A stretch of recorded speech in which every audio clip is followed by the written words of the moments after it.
Warning, warning, warning, warning, warning, warning, warning.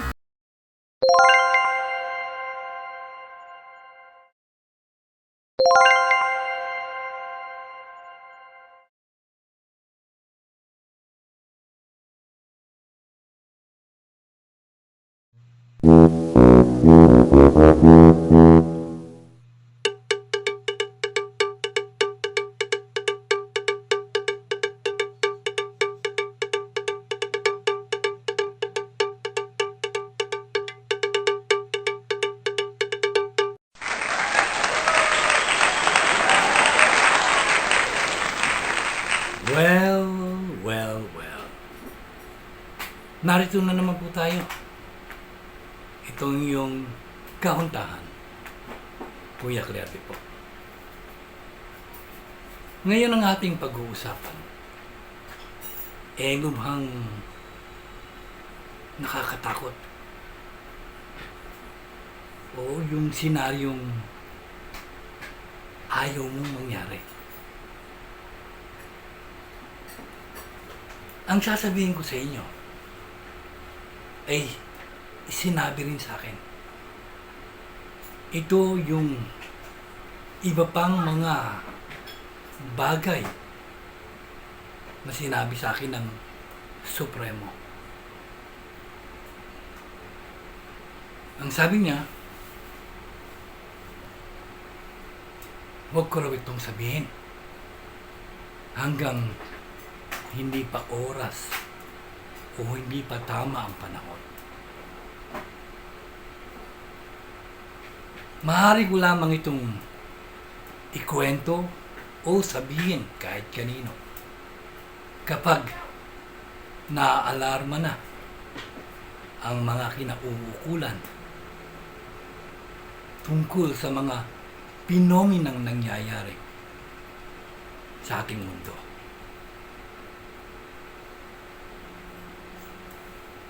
Ang totoo, nung sinasabi sa akin ito matatakot ako at talaga namang gulat na gulat o shock na shock habang ikinukwento sa akin ito.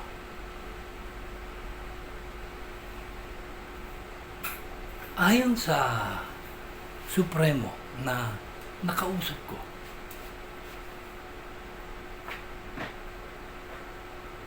malapit na ang tinawag niyang The Great War. At ito raw ay mangyayari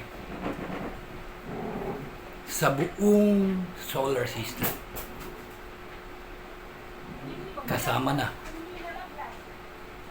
ang ating daigdig.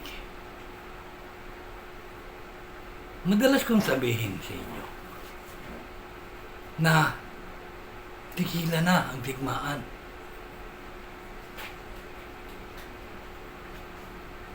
At maganda sa isang digmaang hindi para sa tao o laban sa tao, kundi isang digmaang laban sa ibang mga nilalang na nabubuhay din sa ating universe.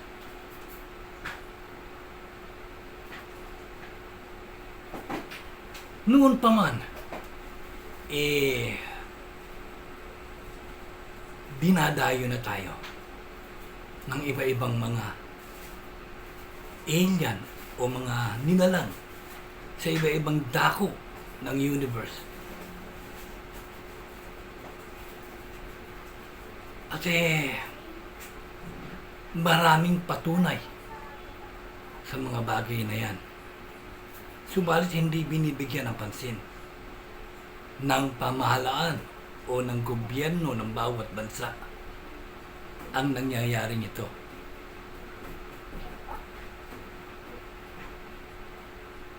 Nakakatakot. sapagkat isang digmaan na hindi mo alam kung anong klase. Tulad din ba ito ng digmaan natin dito sa daigdig? Hindi. Ito'y digmaan ng positibo at negatibo. Digmaan ng positibong pananaw at negatibong pananaw. Noon pa man ang ating mundo o Earth binabantayan na ng mga iba-ibang nilalang mula sa grupo ng mga positibo ang pananaw. Dahil sa simula pa lang ay ninanais na ng mga negatibong nilalang na sakupin ang daigdig, pati na ang buong solar system. Subalit hindi ito magawa sapagkat natatakot din sila sa kahinatnan kung sakasakaling sasakupin nila ang mundo. Sapagkat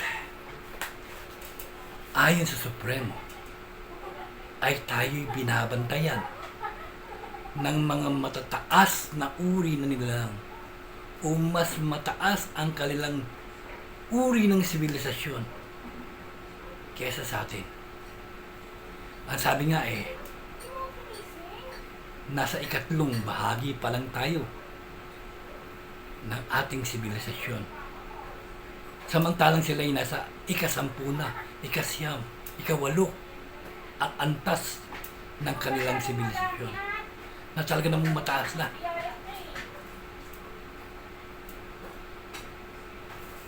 At bakit tayo binabantayan itong mga dakilang nilalang na ito? Itong mga positibong pananaw ng mga nilalang. Dahil alam nila na ang tao ang siyang pinagpalang nilalang sa buong universe. Bakit kamo? Sabi niya, bakit pinagpala? Kasi nga,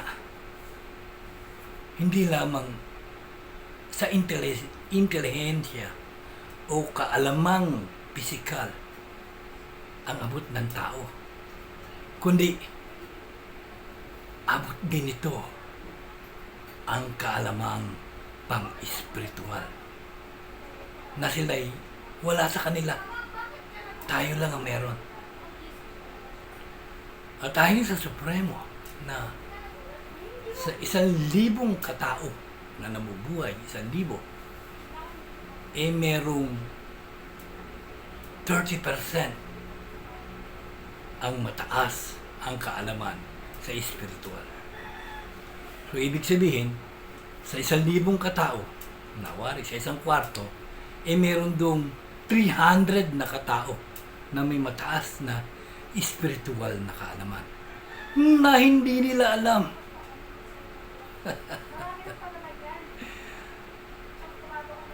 Sa totoo lang, sabi niya, mangilan-ngilan lamang ang nakakaalam na ang tao ay merong espiritual na kaalaman o kapangyarihan.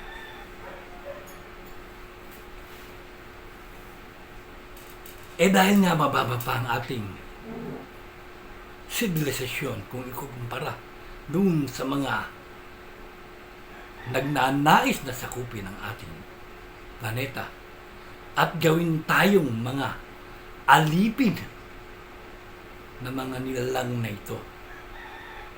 At ayaw nilang tayo ay umunlad. Ayaw nilang tumaas ang ating kaalaman. Dahil takot sila.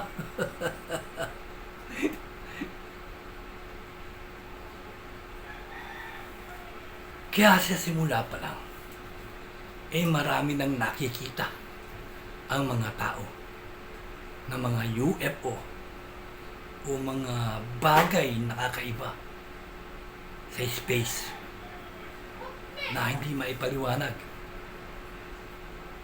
At ang totoo nga niyan kaya hindi lubos na masakop ng tao ang buwan na kung saan napakalapit para sa atin dahil maraming naninirahan dito na iba-ibang mga nilalang. Hindi lang isa, hindi lang dalawa, marami. At yan ang totoo. At may mga astronaut na nagsasabi na nakita nila ito. Kaya nga, bagyang umasog ang NASA at imbis na buwan ang atupagin, ibang bansa na lang, ibang planeta na lang, kagaya ng Mars, Venus, at ang buong solar system.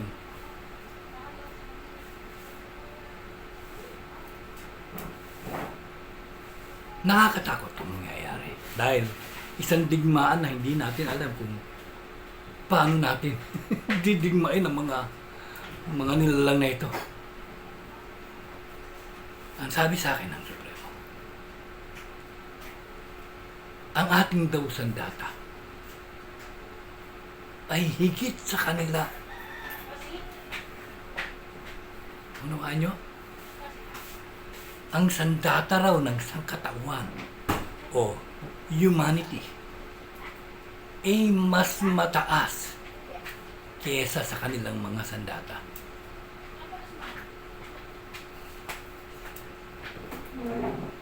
Bakit kamo? Ang sabi niya, tinutulungan daw ng nature ang tao at ibinibigay ang mga kaalaman na hindi o wala sa iba.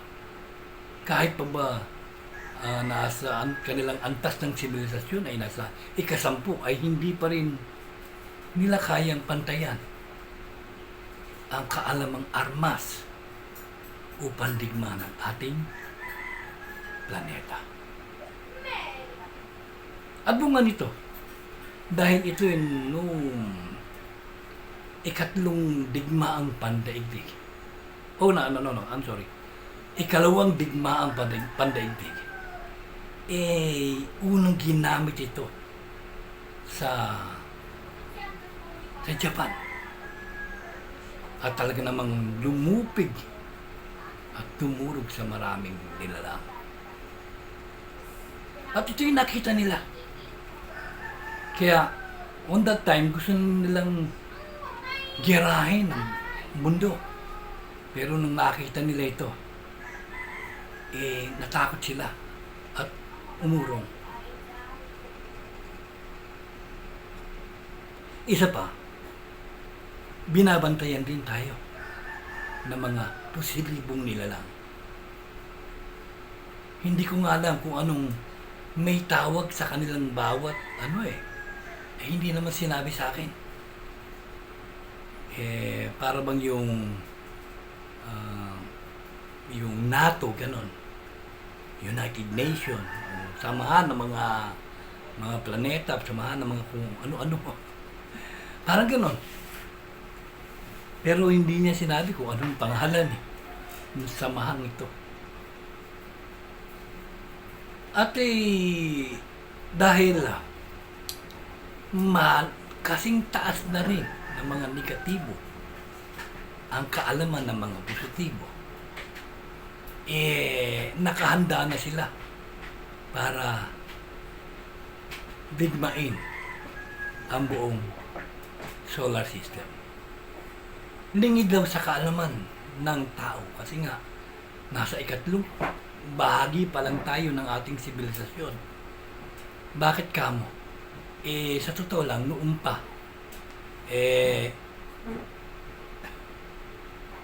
sinilang na raw ang tao sa mundo. Pero dahil ang tao ay may kaalamang positibo at negatibo. Ang nangyayari, sila ang nagdidigmaan. Kaya imbis na magpatuloy ang pag-unlad ng tao, sila.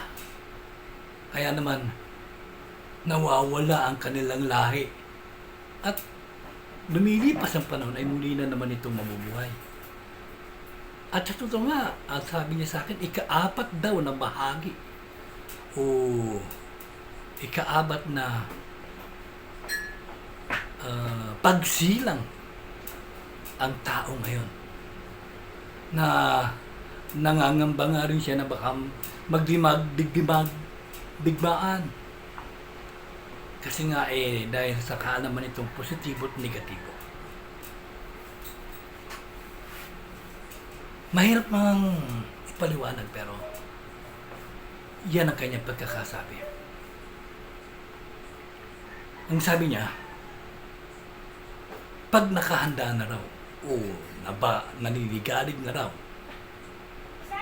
ang mundo, lalo't na ang mga malalaking bansa, tungkol sa mga nagaganap sa kanilang paligid o yung mga UFO na yan o mga extraterrestrial, ito na ang simula para sabihin ko raw ito at upang malaman ng tao.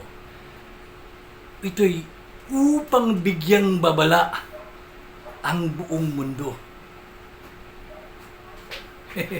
Ano ba naman mapapala ko? Kaso, nag-iisip din ako. Ako matanda na ako Kumbaga sa siguro hindi naman mahaba pa ang buhay ko. Maswerte na ako, din ako 100 taon.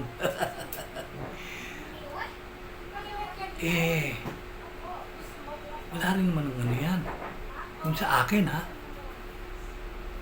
kaso naiisip ko yung aking mga apo, mga anak, paano sila pag hindi ko ito sinabi, hindi ko binigyang babala ang daigdig. Alam ko, maraming magtatawa sa akin. Maraming hindi maniniwala. Baka isipin nga, si Raulo ako. Okay lang. Hindi ba ako si Raulo kung ayaw nilang intindihin itong sinasabi ko at ayaw nilang unawain, bahala kayo. Bahala sila. Sila naman yung future. At ito, mapapansin nyo, ang matinding pagbabago na kung inyo mapapansin mapapadalas ang nakikitang mga UFO at maging dito sa Pilipinas, hindi nyo lang napapansin. Diyawari, tumanong kayo kung kayo nasa Maynila at nasa medyo mataas na matatanaw nyo yung mga bundok dyan sa Rizal, dyan sa Laguna. Makikita nyo merong mga nagliliparang mga UFO dyan. Kasi hindi nyo pinapansin Nakikita nyo yan, biglang hihinto, tatakbo na naman. Minsan 3, minsan 4, minsan marami. Andyan. Hindi nyo napapansin yan. Kasi puro naman kayo. Ano ginagawa nyo? Puro kayo cellphone. Hindi ba kayo tumitingin sa langit? Paano nyo malalaman yan? Dito naman sa atin, yung mga magagaling, yung mga scientifico, ang tinitingnan yung mga bagyo, mga kung ano-ano. Pero hindi na pinapansin niya. Hindi siya kasi naniniwala na meron yan. Pero meron. Alam nyo ba, na maging si Trump, maging ang Russia, nabagabag na, nangamba na sa maaaring mangyari. Sapagkat, paparito na sila. At maraming mga kung ano-ano nang nakita sa space. Meron dyan, ba yung uwa-uwa, hirap magbagsin na para raw nasabi nila na meteors. Pero hindi pala, parang iba kasi iba ang takbo nito. At masusi nila itong pinag-aaralan. At hindi lang yan, marami pa silang pinapansin, tinitignan. Napapansin nila yan. Lalo na nang ng NASA. Maging ang mga Chinese na mga astrology, ang Japan, maging ang ano, ay napapansin nila yan. At maging sila yung nagangamba din. Ano ba yan? Bakit ganyan na? Ano na ito nangyayari? At totoo lang, dapat talagang paghandaan. Imbis na paghandaan, girahin ng bawat bansa o sakupin, dapat maghanda. Ihanda ang ating sandasahan. Ihanda ang ating mga sandata weapon para sa mga yan. Sa totoo lang, mas malakas daw ang ating weapon kaysa sa kanila. Kaya hindi nila basa-basa masasakop yan. Sabi nga sasalubungin yan sa space ng ibang mga nilalang. At ayon sa Supremo, maaari lang ang digmaang ito ay sandali lang. Maaaring tumagal ng 1 buwan, 2 linggo, 1 linggo, tapos na agad. Subalit ang pinsalang idudulot nito sa solar system ay talaga namang matindi. Pati na ang ating planeta. Sabi nga sabi niya, mga nilalang na ito, may mga sasakyang nakabalot sa shield na hindi tatabla ng ordinaryong mga sandata. Kaya talagang matindi ang pagkakaano ito. Na basta sisirahin mo lang na missile mga missiles, walang effect. Kaya kailangan pag-aralan. Ang sabi, ang tanging talab daw na sandata ay siya yung tinatawag na laser at saka yung radio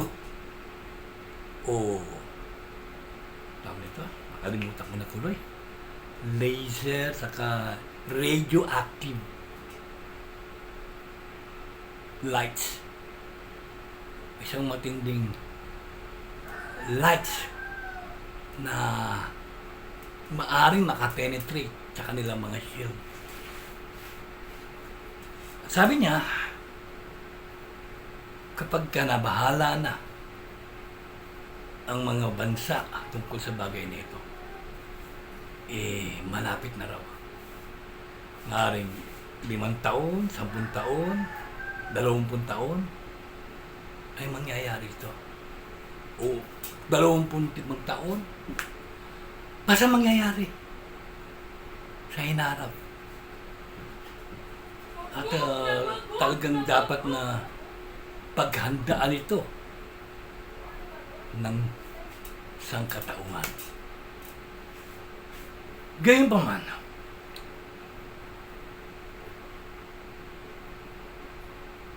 hindi ako sigurado kung meron pang mga nung sinabi niya ito, marami raw na mga nilalang na mga tinatawag na mistiko. Hindi psychic, hindi mistiko.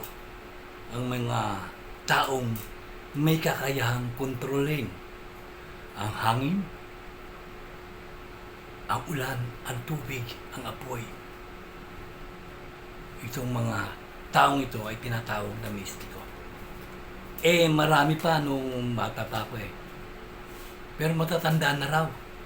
Ngayon, nangangamba ako na baka nangamatay na ito. Itong mga mistiko na ito.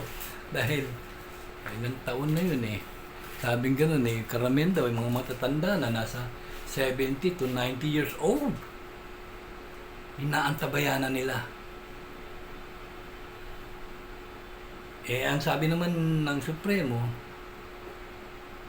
maraming pa rin daw mga mistiko, mga isisilang. At isa na nga raw daw ako doon. Hindi man ako naniniwala. Isipin mo, kontrolin ko yung hangin, kontrolin ko yung tubig, kontrolin ko yung apoy, kontrolin ko lahat ng bagay. Hindi pwede. Wala nun yata. Pero ang ninom na ba? Sinubo ko yan eh. Nagkasunog dun sa kapitbahay namin.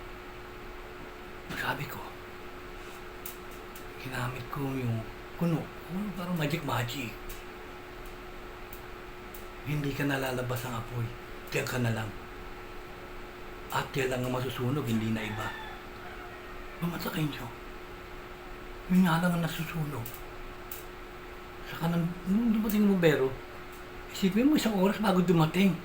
Pero walang nasunog na ibang bahay. Dikit-dikit sila. Well, medyo, sabi ko, na-control ko ba? Hindi na. Hindi lang naniwala.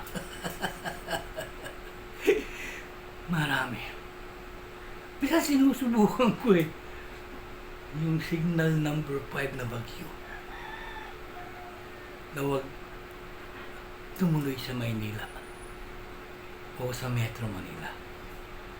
Pagdating, deadball yung bagyo. Mabubura. Para walang bagyo. Pag malapit siya sa Metro Manila. Sinubo ko yun. Ewan ko kung nangyari. Kung talaga naman, naku. Pero hindi ko alam paano yun. Yan ang sabi nila, marami raw na mga tao natutulong sa mga taong tulad natin na makontrolin ang nature upang matalo ang mga pinutong lintik na mga alien yan kung sino-sino. Dahil hawak nila ang kapangyarihan sa tubig, sa apoy. Maaari nilang durugin ng hangin ang mga kalaban. Maaari nilang pasabugin ang mga kalaban. Yan ay ayon sa akin. Ayon, hindi naman sa akin. Ayon sa Supremo na ganyan daw yung mga ibang nila. Ewan ko. Kasi kinukwento ko sa inyo upang bigyang babala ang sangkatauhan. Ano naman mapapala ko dito? Wala naman. Kayo, meron. Lalo na yung mga next generation. At ako ayoko talagang mangyari nito eh. Kung maaari madelay na madelay. Ang sabi nga ng Supremo, hindi raw magagawang lusubin ng mga negatibong nilalang ang ating planeta kung nakahanda tayo. Kasi nga takot sila sa ating sandata o weapon. Takot din silang mabura. Alam niyo ba? Yung ating mga sandata, kapag sumabog, wala ka na. Ni Abu, wala ka na. Ayaw nila no, takot sila doon. Yun sinasabi ng Supremo. Hindi ako Paghandaan daw ito. Ngayon, sabi niya, kapag nagamba na, o ang mundo tungkol sa bagay nito, ang mga nilalang na ito ay makikihalubilo sa atin. Hindi mo alam, kausap mo alien. Pero sabi nila, matagal na raw ito nakahalubilo. Pailan-ilan na naririto na nagaan yung tao. Pero kung isang mystiko o isang psychic ang titingin sa taong yun na ibang nilalang, ay makikita nila na iba ang aura nito. Malalaman agad kung yung ba ay tao o hindi.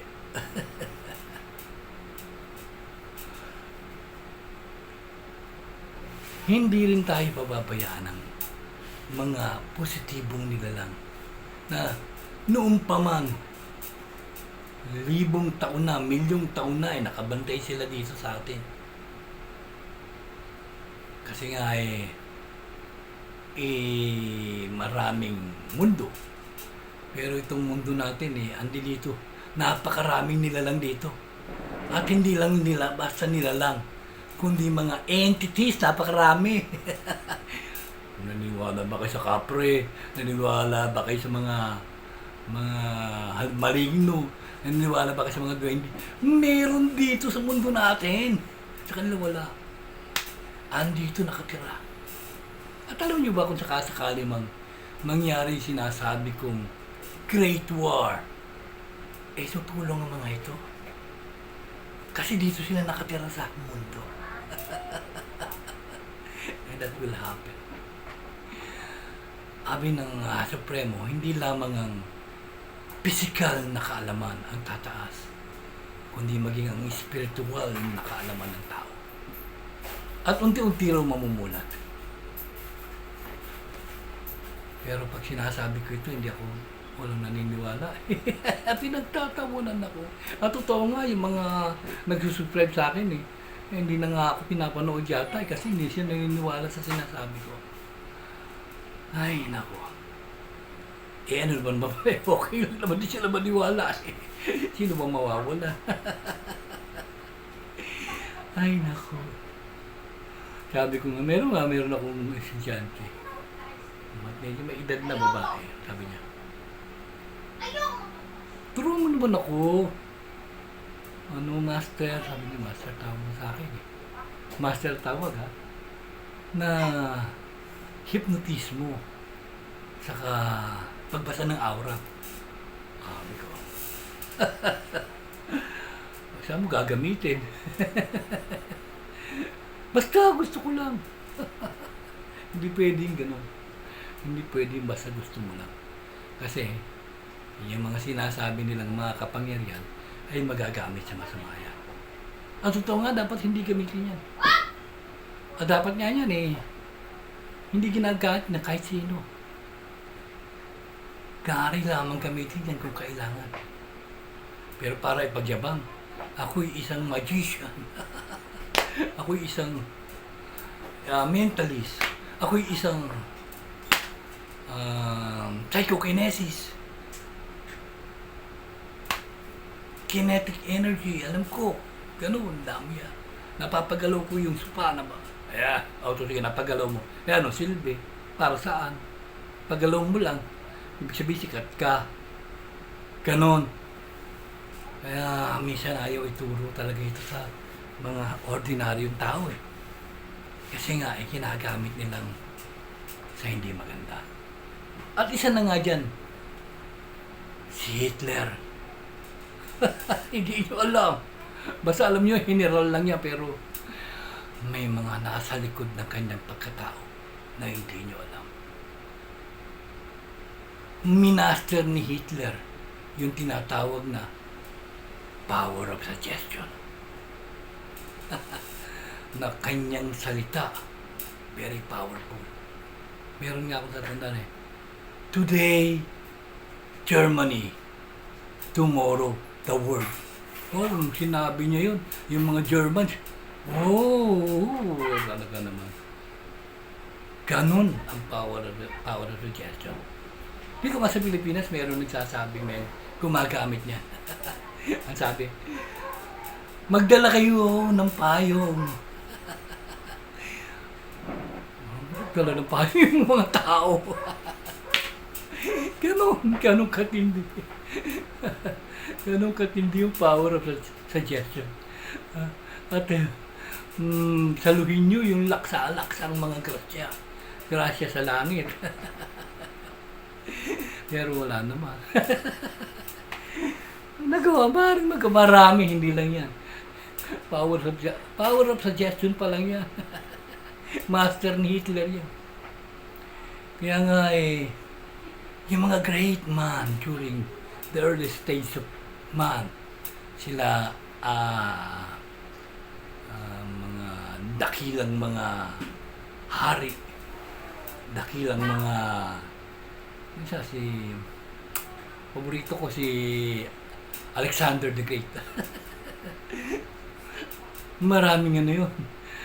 Ano rin yun, puno rin ng ng kaalaman yun sa spiritual.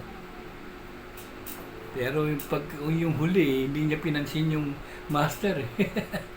Alam ba kung sino yung master na yun? Si Lao Tzu. Hindi niya pinansin yun. Isang makapangyarihang master. Kaya ba, alam niyo kung paano nabuhay si Lao Tzu? Alam niyo ba kung paano siya namatay? At bakit magic ang kanyang mga alam ng kanyang mga disipulo, mga Taoist, kasi sa bawat dakilang nilalang na binabahagi ng nature ay may kanya-kanyang ginagampanan. Huwag mong sabihin hindi totoo dahil totoo yun. Kaya lang hindi nagagamit sa maayos na paraan. Kaya nga, imbis na dumami, hindi sila dumami. Bakit? Sila naglalaban, nagtatagalingan. Sila yung makapangyarihan ganun. Ako'y nasa ganung realm ng kapangyarihan. Meron ako, naniniwala pa nga sila sa immortality. Marami sila pinapanawan, din yun lang. Kung inyong pag-aaralan ang religion yan, ay marami rin kayo matututunan. Mabuti naman ang tinuturo nila, kaya lang dahil sa sobrang galing, sobrang mga kapangyarihan nila, naglalaban-laban sila. Hindi nila alam na bawat mapatay nilang kasamahan nila na magaling sekta, nababawasan ang kanilang mga miyembro. Napapatayin sila Kaya anong mga natira, yung mga galing, nagamatay-matay sila kasi sila magagaling talaga sila naglaban-laban. Ang natira yung mga hindi magagaling na ngayon, ang alam pumusoy. Manghula. Pero manggamot, marunong din sila. At huwag yung mamaliitin yan dahil talaga namang totoo rin yun. Si Buddha. Alam niyo ba paano namatay? Yan ang sinasabi ko At bakit siya naging Buddha? Alam niyo ba? Ano ba pinaglalaban niya? Sabi ko, bawat dakilang nilalang na inilalagay ang nature o nilalagay ng Diyos. Dahil niyo baka sabihin niyo walang Diyos. May kanya-kanyang katangian at may kanya-kanyang ginagawa. Kagaya ni Jesus. Kaiba siya sa iba. Kagaya ni Zoroaster. Kaiba siya sa iba. At iba pa mga dakilan nila lang. Na hindi nyo na kasi pinag-aaralan Kayo kasi sa atin Kapag ikaw Buddhism ka lang Pag ikaw tinatawag na Taoism ka lang. Pag ikaw Kristiyano ka lang, hindi na totoo lahat. Ganun. Hindi na totoo. Ang totoo lang yung Kristiyano. Pero alam niyo, lahat totoo yan. Walang hindi. Ang sinasabi ni Confucius, ni Buddha, ni Jesus, hindi niyo napapansin, iisa lang. Pagmamahalan. Hindi niyo ba alam? Hindi niyo napapansin. Pagmamahalan. Pagmamahalan sa kapwa, paggawa ng mabuti. Bakit sinabi ba ni Buddha na patayin mo yan? Wala. Sinabi ba ni Moises na Patayin mo, hindi. Sinabi ba ni Jesus na patayin mo yan? Kahit si Confucius, kahit si Lao Tzu, hindi niya sinabi. Ang sinabi niya, mahalin mo ang iyong kapwa. Gumawa ka ng mabuti. Mahalin mo ang nature. Anong libro ng reliyon ang hindi nagsasabi ng kabutihan? At ano namang mga libro ng reliyong lahat na ang nag-uutos sa tao na pumatay, magnakaw, manggahasa? Abay, wala. Panda. Tingnan niyo yan. Ngayon bumalik tayo sa pinag-uusapan na nalalayo tayo eh. Pero ito nga yung Great War. Kailangan paghandaan natin talaga ito. Hindi ako kasali kasi hindi naman ako gumagawa ng mga sandata. Yung mga authority, mga autoridad na may kinalaman dyan ay dapat talagang paghandaan. At hindi lamang ng Amerika, ng Russia, ng China, kundi buong mundo. Ayusin nila yung kanilang panlaban sa gera na yan. Dahil kung hindi, sila unang masasakop. Ang alam, sabi pa nga kumakain daw ng tao yun, no? Mga kabali. Grabe. Ginagawa raw pagkain yung tao ng mga nilalang na ito. Dahil ang tingin nila hayop ang tao. Kaya dapat tayo magsipaghanda. Hindi ako nananakot. Bakit naman kayo tatakutin? Kung ano man ang mangyari, yung mga mag-gera lang ng nuclear, di tapos na rin. Sabi ko nga sa inyo, ang tao ngayon, hindi katulad ng mga naging unang mga nilalang dito sa earth na naggera, naglaban-laban, kaya ako nangamatay. Naubos ang lahi. Ang tao ngayon mas mataas ang uri. Positibo at negatibo ay alam ng kanilang pag-iisip. Buwan nyo. Kaya maging handa tayo. Saka isa pa, ingat-ingat kayo sa mga nakakausap nyo. Galing na galing kayo. Wow, galing naman ito. Mamaya alien yun. Galing na galing kayo. Hindi nyo alam ina-abduct na kayo nun. Ano ba yung abduct? Ito yung mga tao na kinukuha na pinag-aaralan nila kasi babalik din nila. O kaya yung consciousness mo, naku, matataas nga kasi kaalaman kukunin nila. For a while, magkakasakit ka. Pero hindi ka naman talaga wala ka namang lalagyan kawan sa kukunin nila yung consciousness mo at pag-aaralan. Tapos later on, nakapag-aaralan na, ibabalik na naman yun. Parang imposible yung sinasa. Pero yun ang totoo. Yan ang mga gawain ng mga yan. Pag-aralan ng pag-aralan ng tao. Pero, nagtataka sila. Bakit alam ng tao agad-agad ang mga bagay-bagay kagaya ng computers? Sabi nung Supremo, nung kausap ko pa na ang computers sa Pilipinas ay tataas. Ang atas. Mga problema pa nga tayo sa mga AI, sa mga humanoid na yan Pero ganyan pa man dahil mataas din ang antas ng espiritual ng tao, hindi makukontrol ng mga yan ng tao. Kasi, there will be time na ang physical na kaalaman at spiritual na kaalaman ay pag-aaralan pareho ng tao. Sabay na pag-aaralan. Ganon. At sabi, baka raw malampasan pa yung mga ikasampung antas ng mga sibilisasyon ng tao. Pero kailan yun? Milyon taon, libon taon, hindi natin alam. Kaya nga kasi dito tayo, naranasan natin ito eh. Totoo, iksi lang ng natin dito eh.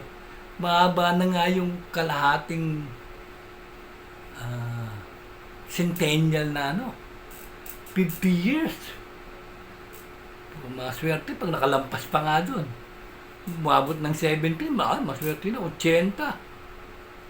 100, ako, kagaya ni Senator Enrile, 100 years old, above na yan. Kaya, bilib ako dyan. Napakaswerte ng kanyang katawan sapagkat malakas. Oo. At naabot niya yan.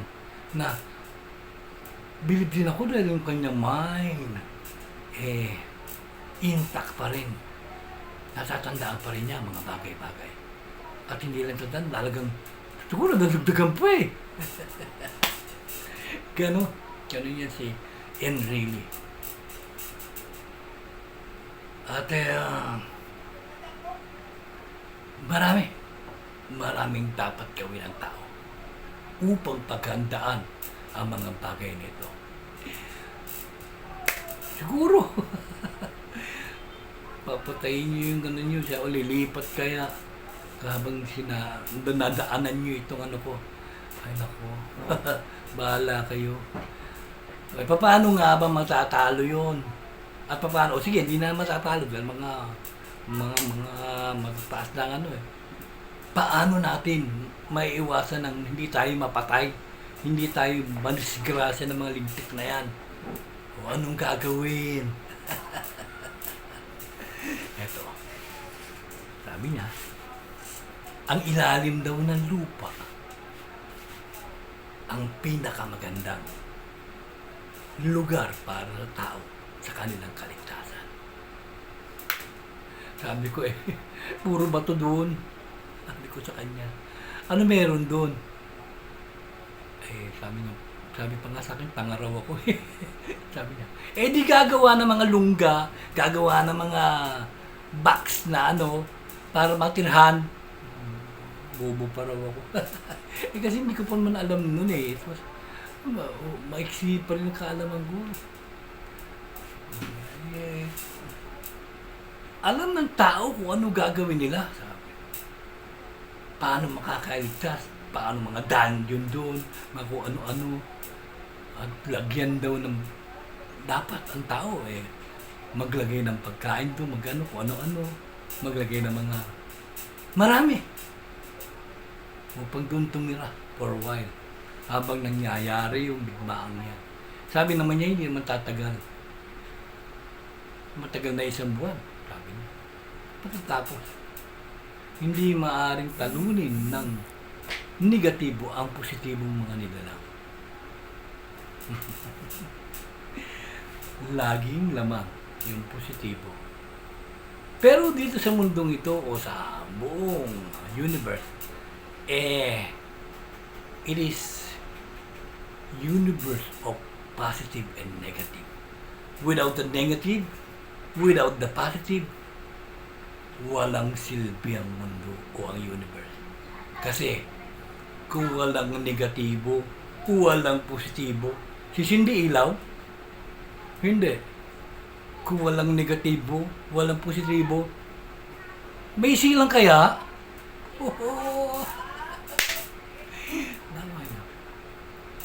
Ganon. Kung walang pangit, puro lang maganda. Maganda ba? Sino, paano mo masasabi? Yan ang pinakamagandang nilalang sa buong mundo. Wala, kasi walang pangit. Kung wala namang maganda, walang masasabi pangit. Kung walang matalino, lahat bobo. Kung wala namang bobo, paano na? Sino ang gagawa ng mga bagay-bagay na ginagawa ng mga mabababang kaisipan na tao? Sino ang magbubukid? Sino ang mag-aalaga ng mga hayop? Sino ang magbubungkal ng lupa? Sino ang mag-aayos ng inyong kripo? Sino ang mag-aayos ng... Sino maglilinis ng bahay nyo? Sabihin nyo, robot. Naku. iba, iba pa rin yung tao. Kaya tayo, magsipaghanda rin, lalo na yung bansang Pilipinas. At totoo nga uunlad talaga itong Pilipinas Naumpisa na nito ng unang itinakda si Bongbong. Oo, na talaga namang aminin ko, hindi. Ako totoo, sabi ko nga, hindi ko gusto dati yan Pero maganda ang ginagawa niya ngayon. At talaga namang ipinapakita niya na wala siyang galit sa nangyari sa nakaraan sa kanyang buhay. Ipinapakita niyang ang lahat ay nararapat lamang na silbihan. Walang mali, walang tama. Lahat ay pantay-pantay sa kanyang pananaw bilang Pangulo ng ating bansa. Dati guni-guni lang yung si Marcos Yan si BBM ngayon totoo na. Totoo na ang kanyang mga ginagawa. Sabi, akalain mo, naging totoo yung 20 pesos na lang yung bigas. Kahit na mga push yun Ibig sabihin kailangan tulungan ng gobyerno na maging 20 yung 1 kilo ng bigas. Abi, ba't hindi pa rin nagawa niya? 20 lang yung bigas. O sino nakagawa nun? Wala. Sipin mo, ito, mababa masyado, pwede kang bumili ng 20 pesos na bigas. Abi, malaking tulong talaga yun. At hindi lang yan, akala mo, hindi maganda pa rin. Abay, mansinin mo, nagmumura mga bagay-bagay.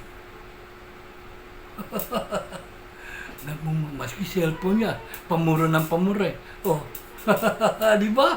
Maski na yung mga gadget na, maski yung mga computer, dati hindi yung anak, totoo nga dati. Binili ko 20 mil yung computer ko noon, nung medyo bata pa ako noon 1990 yung unang labas ng computer 20 mil na kagad ako, 25 mil pa nagastos ko para magkaroon ng isang ordinaryong computer, hindi pa high class na computer, first class. Ngayon meaning ko sa inyo binili ko ng computer yung anak ko nagastos ko lang 15 mil. Nakatawad pa ako doon sa mga at mataas na antas na klaseng computer pa yun. Ito nyo. Ganun. Akala mo nagmamahal. Hindi. Hindi nagmamahal. Kaya naman nagmamahal ang mga bagay-bagay. Kasi nga, nagmamahal ang presyo sa ibang bansa. Unstable yung kanilang yung kanilang mga oil, mga kaya nagmamahal. Tataas, may gigirahin, may gera sa kanila. Bababa, tataas, ganun.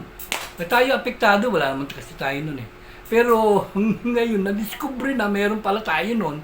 Hindi tayo maghihirap, hindi tayo bibili ng mga gasolina sa kanila. Hindi tayo bibili ng mga kung ano-anong mga natural gas. Tayo'y meron na. Nakita yun na. At yan ay malapit ng mapangyari. At yan sigurado, sabi nga wala nang mahirap na Pilipino. Hindi nyo po napapansin? Katakot-takot na mga foreigner sa pumupunta rito. Kasi mura kasi dito. Isipin mo yung kanilang mga pension takdal na para mabuhay sila ng mariwasa. Masagana. Okay, isipin mo yung kanilang pension sobra-sobra dito. Maaari pa nila ipamigay. Kung doon nila ubusin sa kanilang bansa, wala. Baka ngayon katulad sila ng ibang mga andon na nakatira, walang bahay. Kasi pagkamahal-mahal ng bahay, ng mga apartment, karami doon. Walang bahay. Buti pa dito, kukunti na lang yung walang bahay. Doon talaga, sakali sila nakatira. At, tapos puro pa-adik. Maglalakad adik na gano'n. Dito, wala naman nun May nakita ka ba nang lalakad na gano'n Gulog-gulog, parang adik na hindi mo maintindihan. Na natutulog na nakatayo. Minsan, buksan nyo yung internet nyo, tingnan nyo kung ano nangyayari sa buong mundo. Ano nangyayari sa bawat bansa. Makikita nyo. Nawari sa Philadelphia, sa New York. Makita gano'ng naghihirap at Ayun ay bunga naman ng ano, kaya nagkaganon eh, bunga nung pandemic eh. Naubusan ng pera ng tao, walang bayad eh. Pinagpapalaya sila ng mga landlord sa mga kanilang mga apartment initial kasi wala silang pambayad. Kung ano naging ano sa kanila, ayun, naging hampas lupa. Sa lupa naman nakatira. Marami sa kanila ngayon yun. Oh, di ba? Ayan nga si... Eh dito meron ba nun? Ala, bilang nagpapagawa pa nga ng katakot-takot na bahay yung si BBM eh. At hindi lang, basta bahay. Malakondominium. Oh, totoo yun. Katakot-takot yan kasi matitira lahat yan. Na maliit ang bayad. Oh, ayaw niyo ba nun? Kaya pag natapos yan, hindi naman yung maaaring sabihin nyo yung dadagdagan yung di. Pagbababa yan. Maswerte, susunod na Pangulo.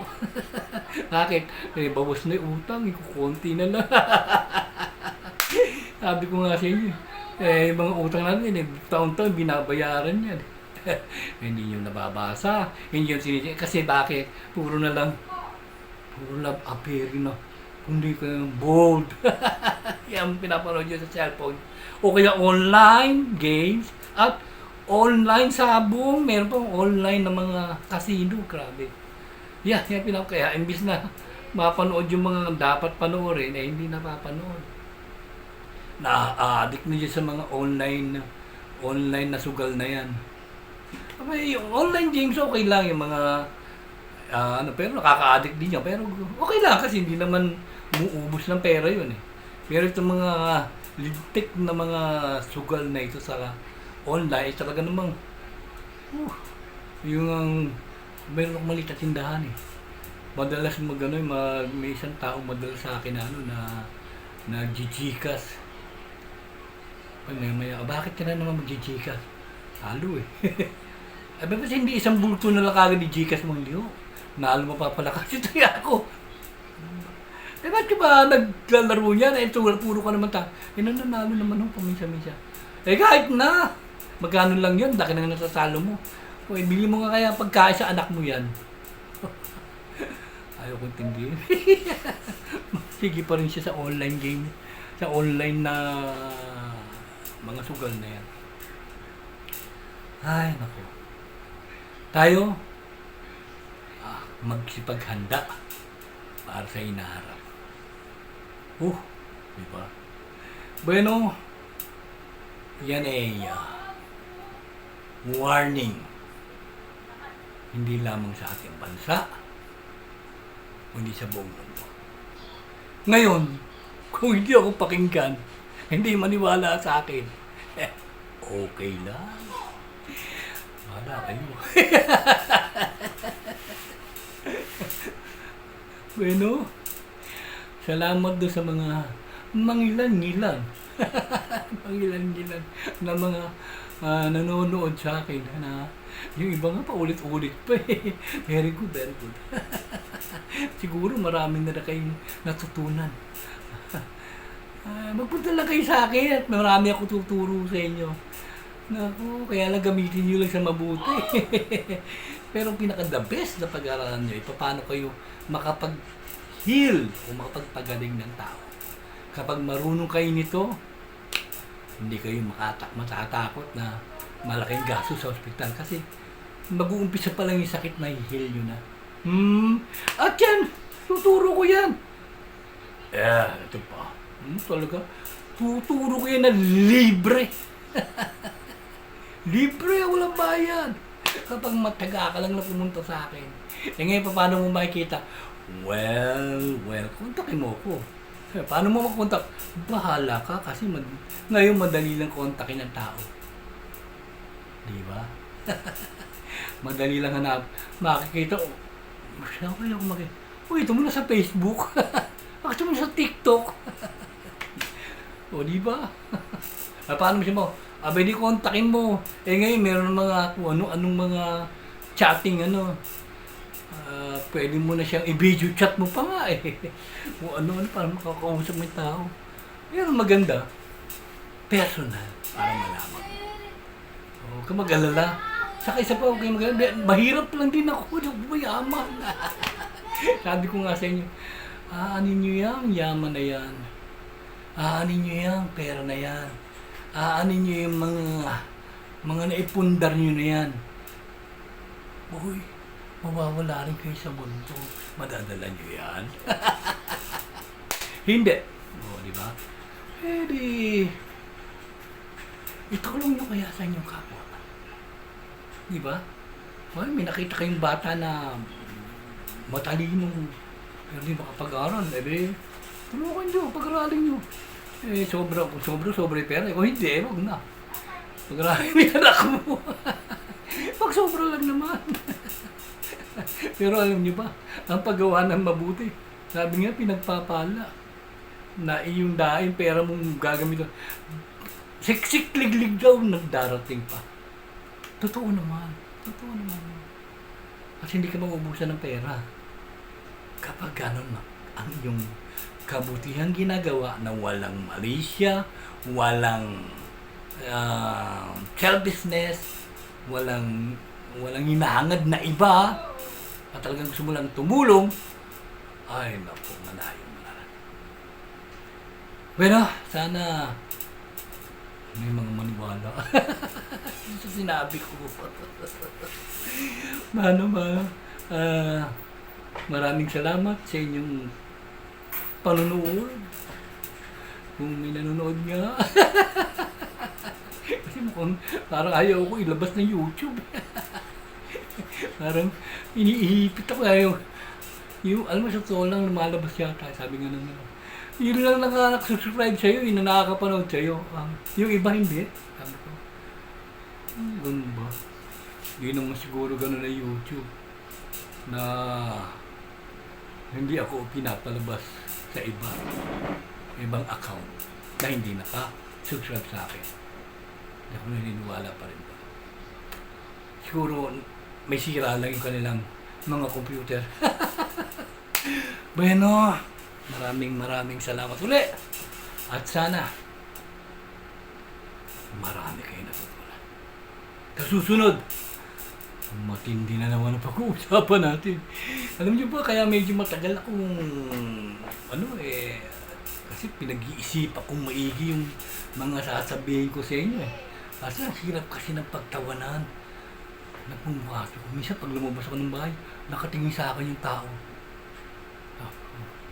Iniisip ko yung makasino nyo, iniisip na si Raudo ako. Pero hindi. Pagka nakausap naman niya ako hindi naman. Totoo naman pala yung sinasabi niyo eh. Bueno, salamat ulit. Thank you very much.